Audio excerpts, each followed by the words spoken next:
大怪盗アルセーヌ・ルパンが残した不思議な宝物ルパンコレクションがギャングラーに奪われた。失ったものを取り戻すために戦う怪盗、世界の平和を守るために戦う警察。ミュージック、君はどっちを応援する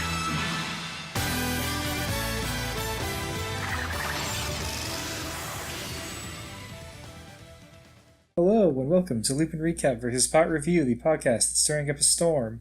I am your host, Lokomasi, and with me is my lovely co-host, Fefner Masamune. Hello, is it me you're looking for? And this week, yet again, we are talking about Lupin. Before we talk about episode 22 specifically, let's have a little discussion about subplots that don't know when to end. Yep. I don't know if this counts as subtweeting because we're about to attack them directly, but I'm going to call it subtweeting for now. I don't have any specific ideas lined up for this, so as always you go first, but just know that if you have specific examples, you're farther ahead than I am. Alright. So we've already talked about romance subplots, but they are the prime suspect for subplots that don't know when to end. Yeah. Because you kind of need to pace those things well, and will they, won't they is just the worst. Mm-hmm. And here's a test to see if Jenna is still listening to our podcast. I think the Korra-Mako relationship of the 3 seasons we've seen so far has been one of the better paced ones. Because things happen each season. They're not good things, but you know, they You're happen. Right. But, like, the relationship dynamic changes each season, so it's not the same plot going on for 3 seasons, it's a new plot each season. And that's one way of handling it. It's infuriating in new and exciting ways. God damn it. Yeah, I know this isn't the best example I could come up with, but I was, like, thinking about it in relation to, like, Aang and Katara, which isn't upsetting, but it is a little annoying. Yeah, it's kind of flat. The same thing for 63 episodes. Yep. Honestly, it works better when it's not actively being a subplot and it's just them working together. Uh-huh. I guess for the non-romance subplots that go on for too long, I think the biggest problem is, like, a show is only planned to go for a certain amount of time, so they introduce characters that they have plans for in that time, and then don't know what to do after they get extended.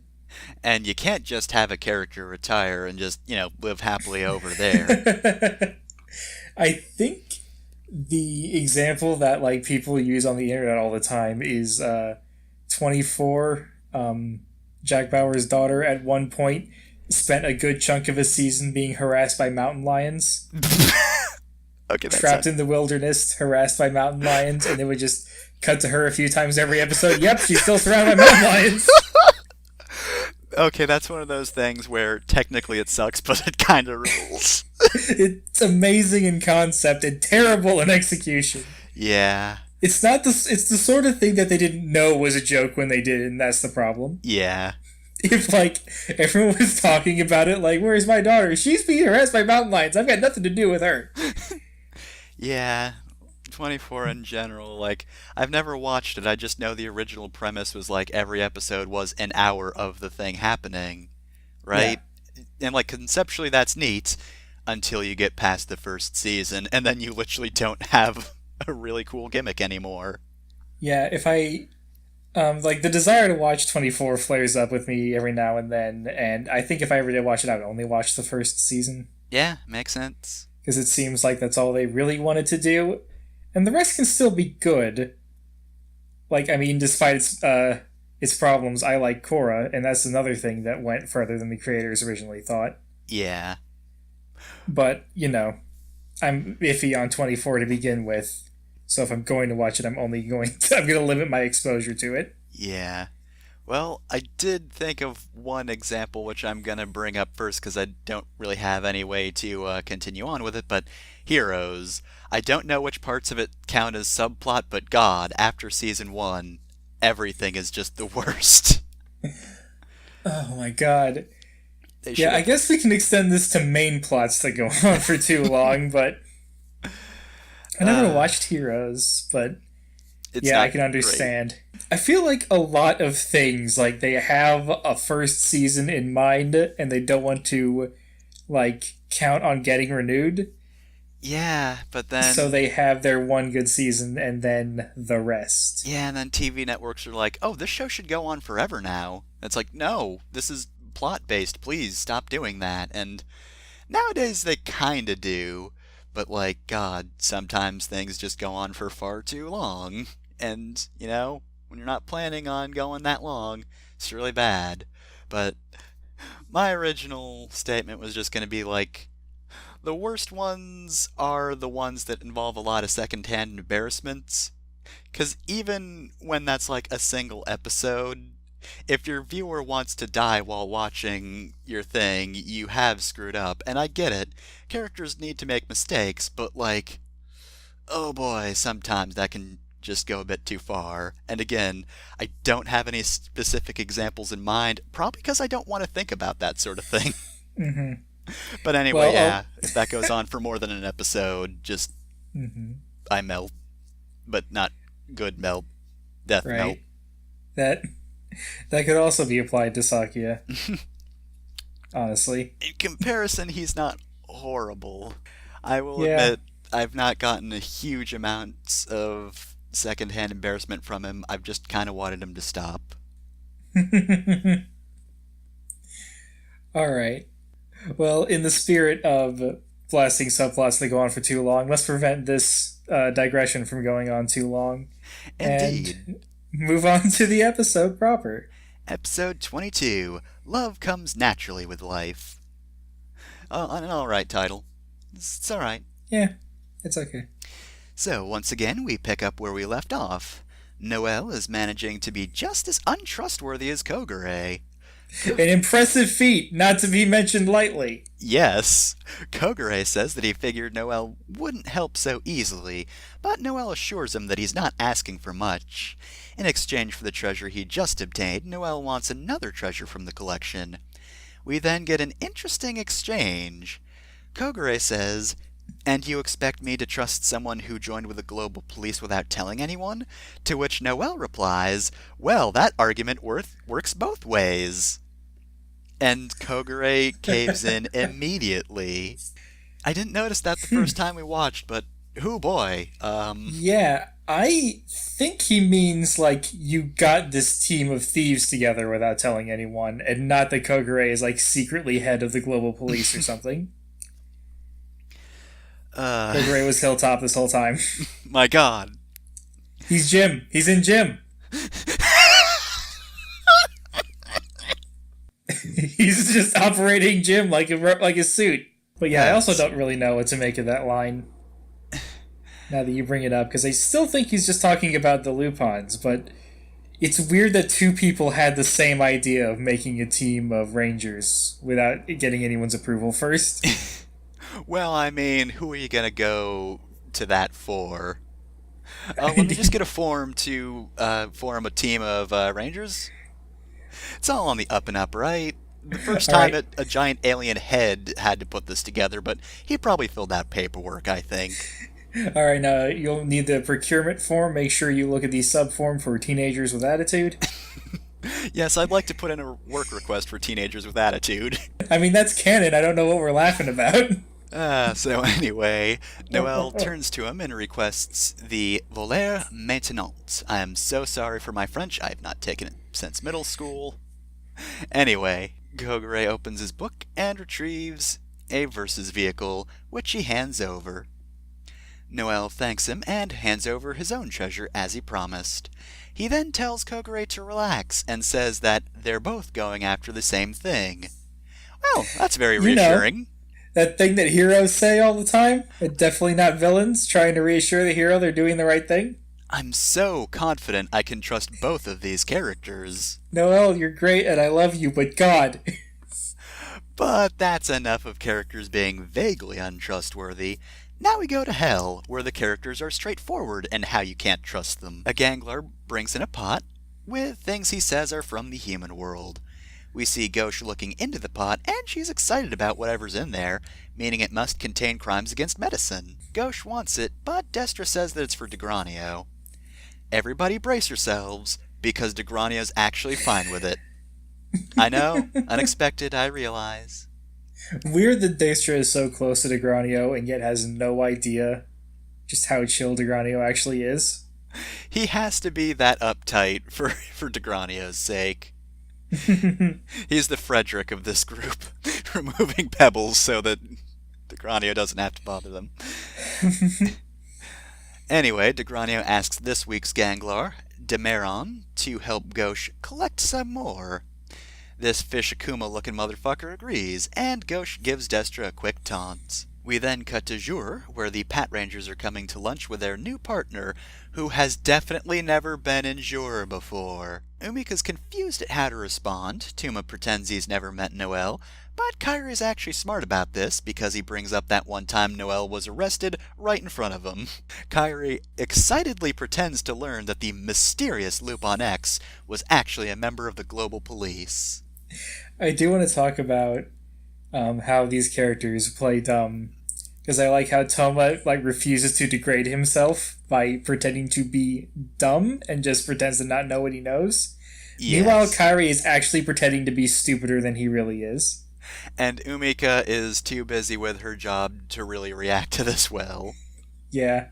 She's got enough on her plate. She doesn't have to keep thinking about which side Noelle's on constantly. Nah, plates. Because she's a waitress. So Kaiichiro calls Noelle a special case, and Tsukasa apologizes since they need to keep quiet about the whole thing. Though annoyed at having to adapt Noelle into their double lives, Umika nonetheless has to bring teacups to the cops' table. Also, Tuma looks furious that Noelle had the nerve to come in with the cops so casually. I mean, what else is he supposed to do, Tuma? Blow his cover? As Noelle is learning the names of the juror trio, he stumbles on Umika's name, and Sakia gives it to him on her behalf.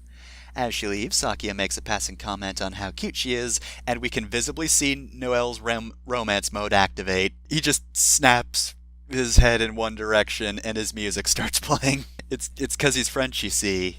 The land of love and all that stuff. You've heard it before. Anyway, it's intro time. When we return, the cops have finished their meal, all except Noelle, who's finishing his tea. Also, he's got different jurisdiction than the rest of the team, but also tea. We then cut to the cops, where Sakia realizes that his phone's gone, and he goes to look for it. And oh, there it is, back at Juror, in Noelle's hand. However did it get there? Why do all of Noelle's plans involve stealing phones? He's got one skill, and he's gonna stick to it. Backflipping for phones.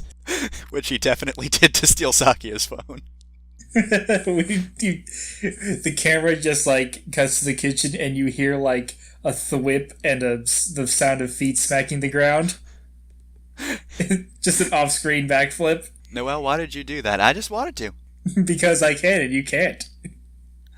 Noelle tells Umika she should return Sakia's phone to him, and for some reason she does so without a second thought. Kairi, of course, isn't fooled. Possibly because he's seen Noelle swipe phones before. Who knows? Kairi confronts Noelle after checking his pocket to make sure his own phone was not taken. What if I already took it and put it back in? You never know. Tuma asks Noelle what he's trying to pull while pointing a rolling pin at him, and I'm certain he would use it. But Noelle just wanted to be their Cupid, and I'll forgive him for not seeing Sakia and Umika interact enough to know how bad an idea that is. I do really like how much Noelle loves playing matchmaker, but I wish that he did it for any other couple. Outside, Sakia sees Umika approach him, and she hands him his phone, an action which undoubtedly means more to him than it does her. Sakia asks her if she'd like to go out for literally anything whatsoever, and she gives no answer before he decides to leave her to it.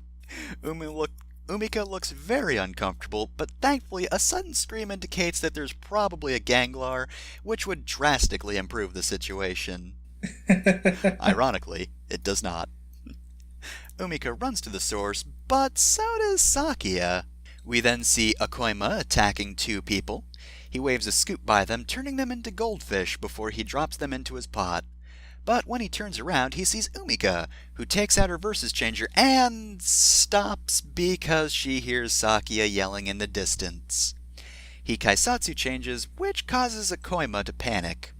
He hurriedly transforms Umika and tosses her into the pot as well, though we see her change back once she's inside. Alright. Problem number one with this episode, because this is my contribution, is the ways in which I don't like this episode. Problem number one, Umika is a damsel in distress, even though we know she has specific trauma related to being a damsel in distress, and this episode doesn't really address that.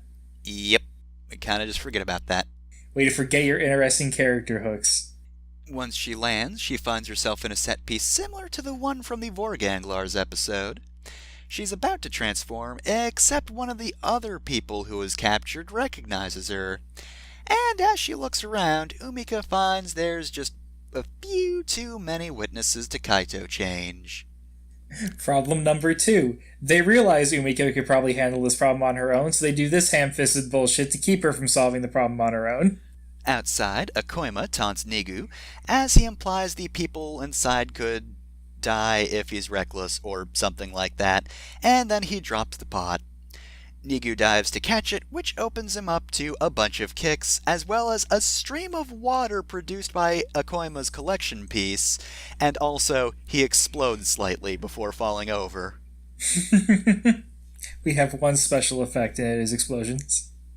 Akoima recovers the pot and escapes. Back at Jure, Sakia has told Kairi, Tuma, and Noelle what's happened to Umika. He's very regretful, shoutingly so, at which point Noelle seems to realize that he done fricked it. Once Sakia leaves, Kairi wonders how Umika got captured, but Tuma figures she wasn't able to transform with a cop around. Noelle apologizes, but neither Kairi nor Tuma care about his apology, and they leave to help Umika. But Noelle is clearly frustrated by this turn of events, which seems to be a rare for him. At Police HQ, Jim is briefing the team on Akoima's use of waterways for his attacks, and he narrows the next site down to 3 possible locations. The team is split up in an attempt to ambush him, and their plan is to destroy the pot from the inside rather than the outside. Apparently that's less dangerous or something. Sure. It's a magic pot, whatever. In some cavern, Akoima is doting over his humans and also torturing them by shaking his pot around. Umika continues to not be able to do anything because there are still witnesses and no places to hide. Elsewhere, we see the Pat Rangers get into their positions. Sakia dramatically flashes back and swears to save Umika, and Noelle approaches him, wanting to help him. He admits that he was the one to send Umika with Sakia's phone, but Sakia assures him that it's not his fault, but rather his own, because he couldn't protect her. Sakia figures that this kind of thing is probably why she's not interested at all, which, no, Sakia, no. I mean, I'm glad he's not blaming her or anything, and, like, he doesn't sound, like, mopey, but also... It's so weird, because Sakia is, like, adjacent to where I think he should be, and I feel like I kind of want to give him credit for that, but he's still not all the way there. Yeah, like, you know, seeing like, your own weakness and doubting yourself because of that, you know, that's fine, but also that's not the problem. Umika's just straight up not interested in you. It's not because of how strong you are. She just isn't. Yeah. And I kind of like the way he asked Umika out, and I like that he didn't expect her to respond immediately, but, like, I feel like she was saying no and he just didn't realize it. There's been so many no's just in her body language and expressions. Oh my god, Sakia. But anyway, he swears to rescue her and every other person who was kidnapped. Noelle says that Sakia is a pretty good person, and Sakia says that's what he usually gets told when he's rejected. Problem number 3, I'm not elaborating because it's obvious. I mean, he doesn't like in a cheerful way, so he's probably not the kind of person who would use the phrase friend zone. Actually, yeah, I will elaborate. My problem is with the writers, not Sakia. Yeah. Because at this point, if you want me to be okay with someone acting like this, you need to be more than ambiguous. Yeah. He needs to be extra clear about what he means, that he actually is not bothered by that. And yeah, his actor does actually show that pretty well. In this scene, yes. For now. But enough about that. Akoima leaps out of the water, only to find the only 2 people around are ones who can kick his ass. They kaisatsu change, and the other 2 officers are alerted of the ensuing fight. As the pot starts to rattle about, Umika decides that she'll need to transform after all. But outside, Nigu purposefully leaps off the scoop and into the pot, thus preventing Umika from actually getting to do anything in this episode. Nigu starts firing at the wall, but to no avail. Which means, hey, maybe Umika will actually get to transform after all, but now with the extra risk of Sakia finding out her secret. Outside the pot, X dodges a stream of water and wonders if Nigu can do it on his own. Akoima is then shot by several shots from Red and Blue. Red gives the usual warning, and now that they're around to keep Akoima busy, X follows Nigu inside the pot. So, no, Umika does not get to do anything. This time, after fire from both Nigu and X, the walls of the pot break and everyone is freed. Nigu asks Umika if she's okay, and she says she is. X then gets Nigu to escort everybody out of the scene, and if you're wondering, that does mean Umika as well. Sigh. The other Lupins continue to fight, at which point Red unlocks Akoima's safe, 708, and recovers La Pluie Violette. It's a water gun. With that finished, X walks back on the scene with Good Striker, who's happy to help Noelle out. He flies over to Red, who does his usual thing, and splits into 3 copies. X decides to Kaito change as well, and uses his sword to back Akoima into a corner. X activates his special, while Blue activates the Cyclone. They all use the Seizing Strike, though of course X's version is called Seizing X Strike, and an attack which changes the entire background. All of the Lupin's shots combine into one big ball of energy over the cityscape that we usually see around the Kaito transformations, and Akoima is sent into the horizon before he explodes. Very violently. The moment his safe lands on the ground, Ghosh is there to bring him back. Akoima is now huge, and Ghosh hopes that his improved size will allow him to catch more humans. So she kinda likes what he's doing, but not enough to stick around. X decides that he'll handle the big battle today, and asks Red and Blue to fire his versus vehicles. Fire and Thunder are launched, and X activates his X-Train as well. We then get our first glimpse at the Thief X Gat time, unless you count the one we see in the intro. All 3 trains combine, with Fire and Thunder crossing through the X-Train to form an X shape, which then refigures into a more standard robot shape, the X-Emperor Slash. And oh my god, I've said X so many times in this episode. I want to point out that's also exactly how you transform the toys. That's pretty neat. Make 2 trains and then put Fire and Thunder through Gold, because Gold has a gigantic hole in the middle of it. And then you stand it up and put the head on. Real Big Fish threatens to shove him into a bowl, but it's X, so that's not going to happen. A fight occurs, and Real Big Fish gets his ass kicked so hard that Ghosh begs Degranio enough that he has Destra send a golem to help Big Fish out. And that's what we call Chain of Command, folks. Back at the... Degranio, will you help me? Destra, give the command. Get him! A begrudging get him.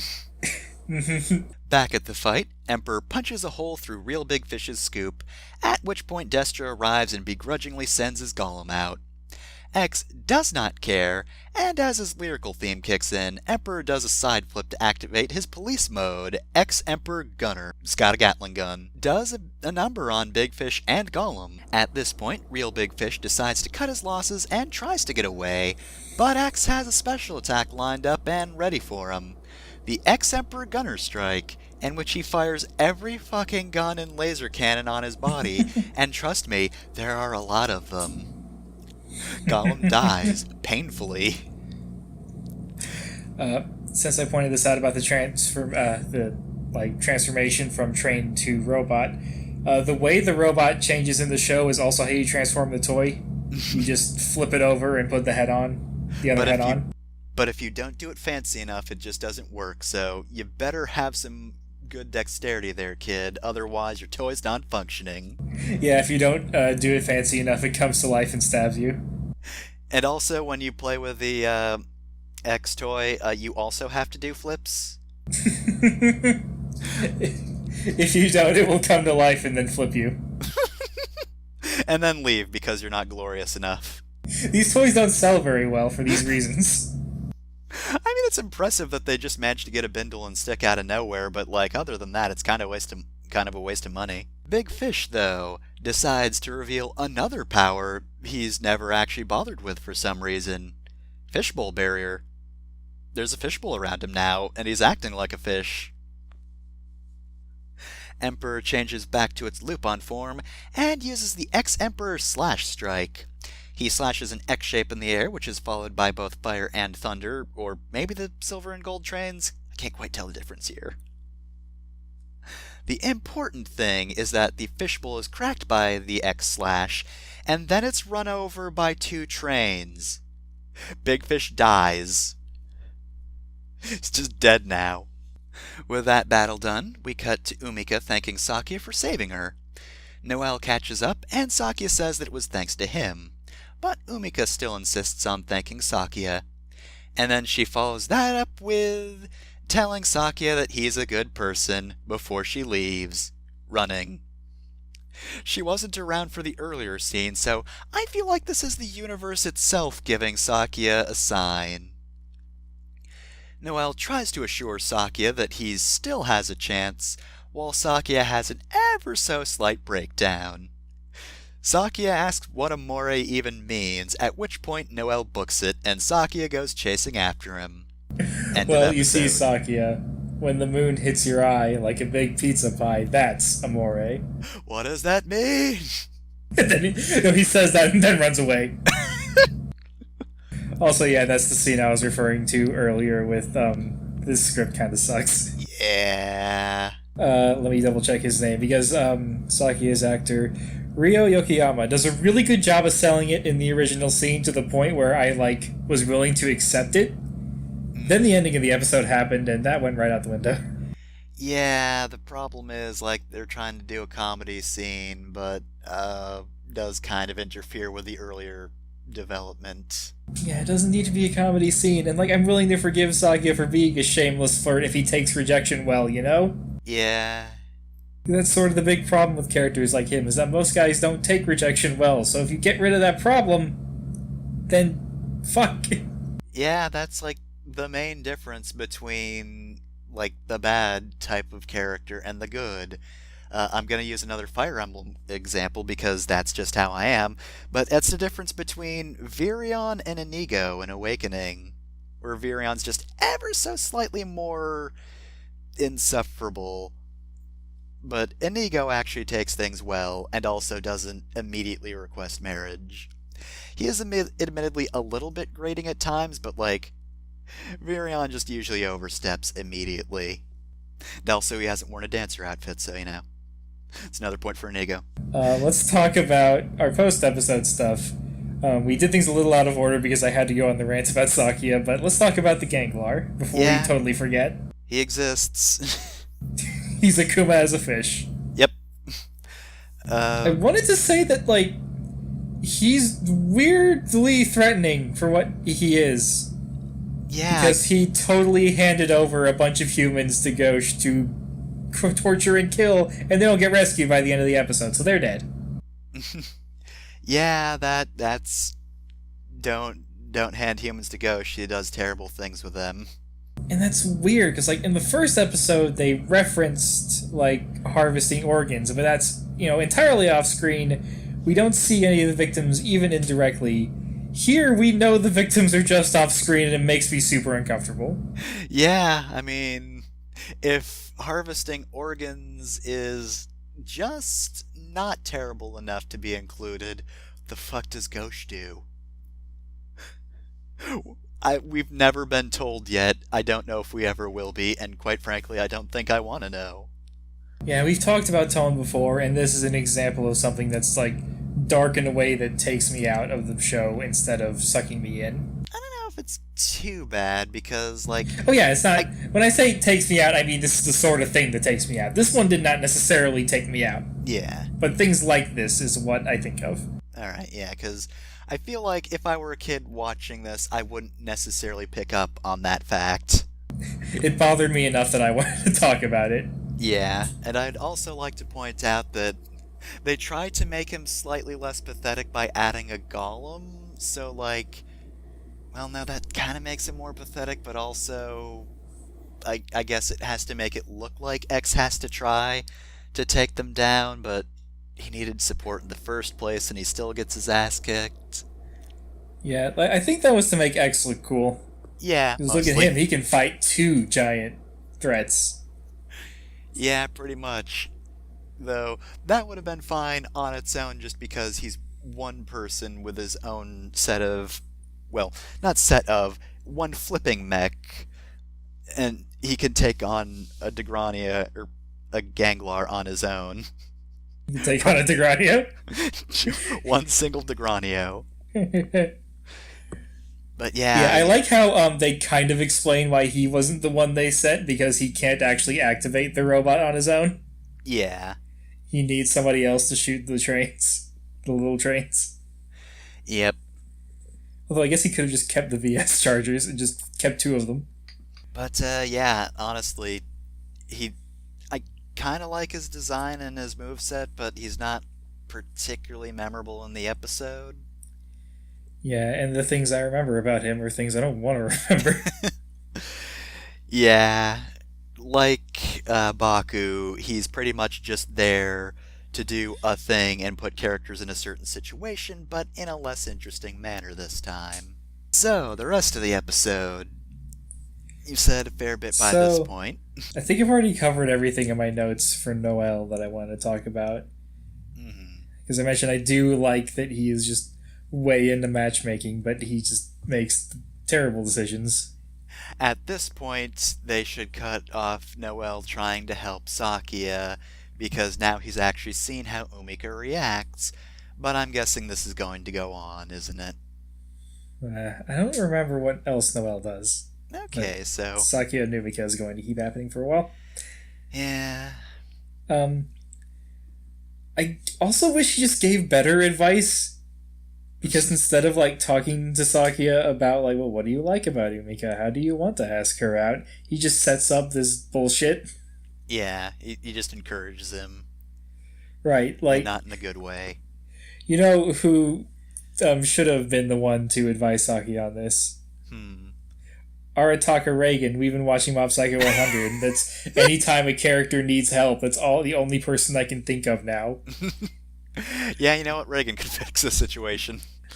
He can fix any situation that relies on interpersonal conflict. He could get the Lupin Rangers and the Pat Rangers to work together. He absolutely could. And he would have no idea that's what he did until the end of it. I guess I've been thinking about why this episode bothers me, and I figure the reason is because, like, it really does just make Umika useless throughout the episode, but, like, not in a way where she sits out, because Kaiichiro and Tsukasa don't really do anything in this episode either, but, like, they don't have to be put in a jar for that to happen. Yeah, they're just not a part of the episode. There's plenty of times where Umika's not a part of the episode, and it's not very noticeable. Yeah. But for this, they specifically have to put her in danger, and they couldn't think of a danger big enough that she couldn't handle it on her own, so they had to do some nonsense. Yeah, and like, earlier I compared the set piece to the Vorganglars episode. Which is a really bad time to reuse sets, because this is reminding the audience of how Umika's character is. Yeah.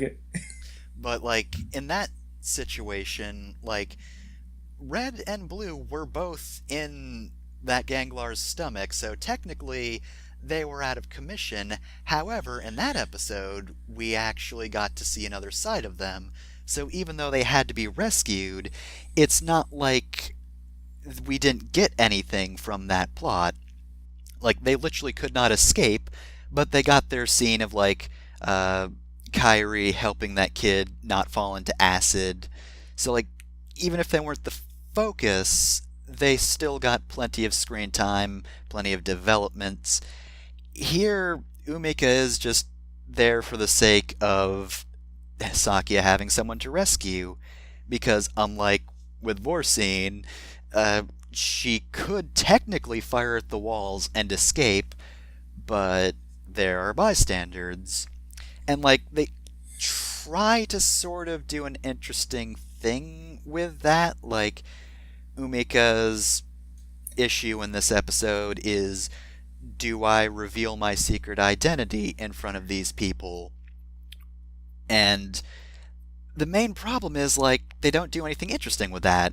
They never really have her actively make that choice. Yeah, we don't get in her head. She just delays making a choice. And forgive me because, yet again, I'm going to reference Fire Emblem, but this afternoon I realized this is basically just the Fire Emblem Fates episode, because anytime Umika's about to make an important decision, somebody else comes in and just does an action for her, like with Sakia diving down out of nowhere, when she's about to say, screw it, I'm going to transform to help save these people. And then, a second later, X comes in and ruins the other decision she could make, so she really doesn't have any agency until the end, where she's just like, okay, thanks, Saki, I really appreciate the help, you're good, bye, and she books it out of there. That's the most she gets.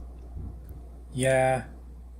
And here's problem 4. I normally try not to get too, I normally try not to revise an episode too much when I criticize it, because, I think that it's really easy to get so far into it that you just make it clear you just, want something completely different. So I try to change as little as possible when talking about an episode. However, I think that Umika changing into yellow, not being able to break through the pot, Sakia coming in, realizing that Umika is yellow, but not telling her and pretending not to know, would have been a much better way to move this plot forward. Mm-hmm.